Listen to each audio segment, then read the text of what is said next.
दीदी, ओ दीदी। ये वीडियो सुना आपने? दीदी ओ दीदी, प्रधानमंत्री मोदी का सबसे ज्यादा पुराना वीडियो वायरल हो रहा है। वहीं दूसरी तरफ 2022 मतलब 2022 में आजादी के 75 साल होने पर अमृत महोत्सव में बुलेट ट्रेन चलना था, सबको घर मिलना था। भारत में सबसे ज्यादा जो नीडी लोग हैं, जिनको घर की जरूरत है, उनको घर मिलना था। किसानों की आय दोगुनी होनी थी, 100 स्मार्ट शहर बनने थे। ये सारे वादे किए गए थे। बिहार को 1.25 लाख करोड़ का पैकेज था और हर साल 2 करोड़ नौकरियां थी। लेकिन अब मैं नहीं कह रहा हूं, ये एक प्रेस नोट जारी हुआ है बीजेपी के दफ्तर से। प्रधानमंत्री के मैराथन 88 मिनट के भाषण में जो सबसे बड़ा वादा इस बार किया गया है, उसमें जनता के लिए है 5 प्रण प्रधानमंत्री ने लिए हैं। उसमें अब प्रधानमंत्री कुछ नहीं करेंगे, वो सिर्फ ज्ञान देंगे, करना आपको है। कैसे, बताता हूं। नमस्कार, मैं शंभू कुमार सिंह और आप देख रहे हैं नेशनल दस्तक। आरजेडी ने ट्वीट किया है कि नौकरी नीतीश कुमार और तेजस्वी यादव देंगे, मोदी जी तो कॉमेडी करने के लिए बने हैं, प्रधानमंत्री सिर्फ कॉमेडी करेंगे। ये आरजेडी के नेता साधु पासवान का बयान है। बीजेपी ने खुद जो प्रेस नोट जारी किया है वो देखिए, उसने क्या कहा है। विकसित भारत का लक्ष्य कैसा होगा? विकसित भारत ये नहीं बताया गया है। क्या विकसित भारत में स्कूल कॉलेज होंगे या सिर्फ अशिक्षा होगा? कैसा, किसके लिए होगा ये विकसित भारत, ये भी नहीं बताया गया है। गुलामी के हर अंश से मुक्ति, सवाल है कि गुलामी के हर अंश से मुक्ति मतलब क्या? लाल किला, संसद भवन, इनको तोड़ दिया जाएगा, कुतुब मीनार को तोड़ दिया जाएगा? बड़ा खतरनाक है ये। जिस तरह से विकसित भारत का लक्ष्य है वो तो समझ में आता है। हर घर को बिजली देना था, सबको रोजगार देना था, कॉलेज यूनिवर्सिटी खुलने थे, मेट्रो प्रोजेक्ट आना था, ये सब कुछ नहीं हुआ है। गुलामी के हर अंश से मुक्ति मतलब सारे शहरों का नाम बदल देंगे, उसमें कुछ भी खर्चा नहीं होता है। नाम बदलने में कोई खर्च होता है? हाँ, इवेंट मैनेजमेंट होता रहेगा। अपनी विरासत पर गर्व, इनसे पूछिए। गुलामी के हर अंश से मुक्ति इसलिए बीजेपी चाहती है क्योंकि उसको पता है कि आरएसएस की भूमिका आजादी की लड़ाई में नहीं है। अपनी विरासत पर गर्व, बिल्कुल गर्व कीजिए। जातिवाद पर गर्व कीजिए, सती प्रथा पर गर्व कीजिए, आप भ्रूण हत्या पर गर्व कीजिए, जातिवाद पर गर्व कीजिए, मनुवाद पर। आरएसएस की आइडियोलॉजी है। आप बिल्कुल गर्व नहीं करेंगे सम्राट अशोक पर। अगर गर्व करते तो उनके प्रतीकों का अपमान नहीं करते। अखंड भारत पर गर्व करते तो सम्राट अशोक का सम्मान करते। कौन सी विरासत है? बुद्ध की विरासत है। कौन खत्म कर रहा है उसको? भारत की विरासत, भारत का सनातन मतलब है बुद्ध का भारत।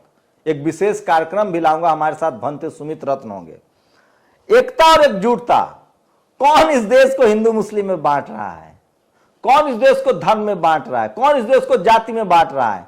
कौन इस देश को प्रांत में बांट रहा है? जहां चुनाव होता है बीजेपी वहां से। और अंत में ये 4 वादे हैं। विकसित भारत, प्रधानमंत्री क्या करेंगे इसमें? गुलामी के हर अंश से मुक्ति, इसमें उनकी क्या भूमिका है? अपनी विरासत पर गर्व, एकता और एकजुटता, नागरिकों में कर्तव्य की भावना। मतलब प्रधानमंत्री कह रहे हैं, बीजेपी कह रही है, आरएसएस का मानना है कि भारत के नागरिक कर्तव्यनिष्ठ नहीं है। क्या आपको भी लगता है कि आप कर्तव्यनिष्ठ नहीं है? ये आपके प्रधानमंत्री का आप लोगों पर सीधा सीधा आरोप है। अब सोचिए लोग क्या कह रहे हैं इन सब के जवाब में। प्रधानमंत्री ने कहा कि महिलाओं का सम्मान हो। ये वीडियो सुन लीजिए, ये है प्रधानमंत्री की भाषा। दीदी, ओ दीदी। सुना आपने? दीदी ओ दीदी, ये तो कुछ भी नहीं था। 50 करोड़ की गर्लफ्रेंड, ये प्रधानमंत्री की भाषा थी। विधवा सोनिया, ये प्रधानमंत्री की भाषा थी। और उनके ट्रोल आर्मी का तो पूछिए मत। एक बार दिलीप मंडल जब इंडिया टुडे में थे तो उन्होंने एक कवर स्टोरी की थी इंडिया टुडे पर, कैसे करें संघियों की पहचान। 5 लक्षण थे उसमें। धार्मिक उन्माद, छूटते ही गाली, जाति और धर्म के नाम पर नफरत और झूठ झूठ झूठ।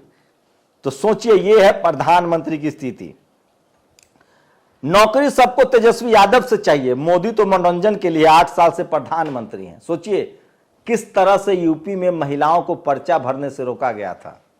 आप सोचिए, ये देखिए प्रधानमंत्री जी परिवारवाद एवं निश्चित रूप से जातिवाद, परिवारवाद घातक है। प्रधानमंत्री ने कहा है कि परिवारवाद घातक है, लेकिन उसका क्या, 10 लाख करोड़ जो आपने माफ कर दिया अपने दोस्तों का, 5 लाख करोड़ का टैक्स माफ कर दिया। मैं नहीं कह रहा हूं, संजय सिंह कह रहे हैं।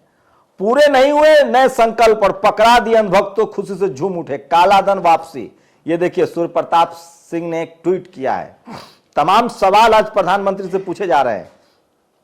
जो 5 नए संकल्प दिए गए हैं 2025 और 2047 तक, तब उसके लिए काला धन वापसी, हर साल 2 करोड़ नौकरी, हर परिवार को पक्का घर, किसानों की आय दोगुनी, महंगाई से मुक्ति, अच्छे दिन, ये सब हो गया क्या? विशेष उपलब्धि 11 लाख करोड़ माफ बंधुओं का। ये सब ट्वीट कर रहे हैं। नारी की सम्मान की बात वो आदमी कर रहा है जो खुले मन से छपरियों की तरह एक महिला सीएम को दीदी और दीदी कहता था। और ये देखिए, धन्यवाद प्रधानमंत्री जी, अब ये नहीं होगा। बीजेपी के कार्यकर्ताओं ने किस तरह से मारा था। और पवन खेरा ने वीडियो शेयर किया। नारी का सम्मान का संकल्प लेने की सबसे ज्यादा आवश्यकता अगर किसी को है तो वो मोदी जी को है। 50 करोड़ की गर्लफ्रेंड सोनिया गांधी को कांग्रेस की विधवा ममता बनर्जी को दीदी और दीदी बोलने वाले लोकप्रिय पीएम ने देश से आह्वान किया कि मन से महिलाओं के प्रति अनादर का भाव और शब्द निकाल फेंके। रवीश कुमार ने ट्वीट किया है। अपने 80 मिनट के भाषण में मोदी जी के शब्द नहीं निकले। रोजगार, कालाधन, भ्रष्टाचार, शिक्षा, स्वास्थ्य, सोशल जस्टिस, ये सब बिल्कुल नहीं निकला है। तो सोचिए, प्रधानमंत्री के भाषण का लगातार मूल्यांकन हो रहा है, लेकिन सोचिए वो किस तरह से एक के बाद एक झूठ बोल रहे हैं। और आज के पूरे भाषण से महिला नाराज है, बहुजन नाराज है। कोई एक तबका नहीं है जिसको लगता हो कि प्रधानमंत्री ने कुछ कहा हो। क्या आप लोग को भी लगता है कि भारत के नागरिक कर्तव्यनिष्ठ नहीं है, देशभक्त नहीं है? सोचिए क्या क्या परीक्षा ली जा रही है आपकी। नोटबंदी लागू किया, फ्लॉप रहा, टीवी ने कहा मास्टर स्ट्रोक, आपको कहा गया कि देशभक्ति का सबूत दीजिए, आपने लाइन में लगकर जान देकर देशभक्ति का सबूत दिया। सीएनआरसी, मुसलमानों को कहा गया कि तुम तो देश के नागरिक हो ही नहीं। जीएसटी लागू हुआ, कहा गया बर्दाश्त कीजिए, देशभक्ति का सबूत देना है। कोरोना, आपको ऑक्सीजन नहीं मिला, दवाई नहीं मिली, आपको 3-3 हजार किलोमीटर आप पैदल चले, कहा गया देशभक्ति का सबूत दीजिए, आप वो भी देते रहे। रोज इवेंट मैनेजमेंट होता है, अब जाकर आपको कहा जा रहा है कि आप देशभक्त नहीं हैं, आप तिरंगा लहराइए। आप वो भी कर रहे हैं। तिरंगा से कई जगह लोगों की मौत हुई है बिजली के खंभे से। क्या वजह है कि मोदी जी जब भी कोई ऐलान करते हैं उसमें मौत जरूर होता है? सोचिए, तिरंगे का हर जगह अपमान हो रहा है, कहीं नाले में, कहीं गटर में, कहीं छोटा तिरंगा, कहीं बड़ा तिरंगा, कहीं अशोक चक्र गायब। सोचिए आप, प्रधानमंत्री, आप ईमानदारी से सीने पर हाथ रख के कहिए कि क्या प्रधानमंत्री की घोषणाओं से लोगों की मौत नहीं होती है? क्या इवेंट मैनेजमेंट की सरकार नहीं है? क्या टीवी अखबार के सहारे देश नहीं चल रहा है? और जब आप ये सब सवाल पूछेंगे तो आपको देशद्रोही कहा जाएगा। सोचिए, मतलब बीजेपी से सवाल पूछना देशद्रोह है और बाकी पार्टियां देशद्रोही है। मतलब आप आरजेडी से सवाल पूछिए, तमाम विपक्ष के नेताओं से सवाल पूछिए, वो पत्रकार अच्छा है, लेकिन आप बीजेपी से सवाल पूछेंगे तो वो देशद्रोह है। मैं फिर कह रहा हूं, भारत का संविधान सर्वोपरि है और जो भारत का संविधान कहता है कि पार्टियां आती जाती रहेंगी, भारत हमेशा रहेगा। इसलिए असली राष्ट्रवादी वो है जो भारत का संविधान मानता हो। आप लोग अपनी प्रतिक्रिया जरूर दीजिए कि क्या प्रधानमंत्री के भाषण से सहमत हैं? भारत का प्रधानमंत्री कह रहा है कि भारत के नागरिकों को अपना कर्तव्य निभाना है, और 2025 और 2047 का क्या भारत के नागरिक अपना कर्तव्य नहीं निभा रहे हैं?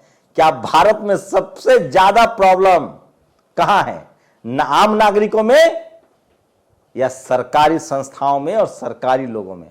बताइएगा जरूर। शुक्रिया। नेशनल दस्तक की आपसे गुजारिश है कि अगर इसको बचाना चाहते हैं तो नेशनल दस्तक को सब्सक्राइब करने के लिए रेड कलर के सब्सक्राइब बटन को दबाएं, फिर बेल आइकन की घंटी दबाएं। नेशनल दस्तक को बचाने के लिए बहुत जरूरी है कि हर खबर को शेयर करें, लाइक करें, कमेंट जरूर करें।